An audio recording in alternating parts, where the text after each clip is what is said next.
বলার চেষ্টা করব ইনশাআল্লাহ। এই সূরাটা অনেক বরকতপূর্ণ সূরা। এই সূরাটা বিষ্ণু ঈসা ইসলাম ফজরের সুন্নাত নামাজ যখন পড়তেন তখন পড়তেন এই সূরাটা। মাগরিবের সুন্নাতে বিষ্ণু ঈসা ইসলাম এই সূরাটা পড়তেন। আবার যারা হজ উমরা করেছেন তাওয়াফের পরে 2 রাকাত নামাজ পড়া সুন্নাহ, ওই 2 রাকাত নামাজের দ্বিতীয় রাকাতে বিষ্ণুনবী এই সূরাটা পড়তেন। তাওয়াফের পরে 2 রাকাত পড়তে হয়, এই 2 রাকাত সালাতের দ্বিতীয় রাকাতে বিষ্ণুনবী এই সূরাতুল ইখলাস পড়তেন। সুবহানাল্লাহ পড়ুন। আবার বিতিরের সালাতের শেষের রাকাতে পড়তেন। আল্লাহু আকবার। তাহলে আমরা পেলাম ফজরের 2 রাকাত সুন্নতে বিষ্ণুনবী সূরাতুল ইখলাস পড়তেন, মাগরিবের 2 রাকাত সুন্নাতে বিষ্ণুনবী সূরাতুল ইখলাস পড়তেন। তাওয়াফের পরে যে 2 রাকাত নামাজ পড়তে হয় তার দ্বিতীয় রাকাতে সূরাতুল ইখলাস পড়তেন।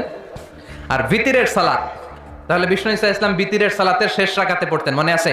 বিশ্বনবী এই সূরাটাকে বলেছেন সুলুসুল কোরআন।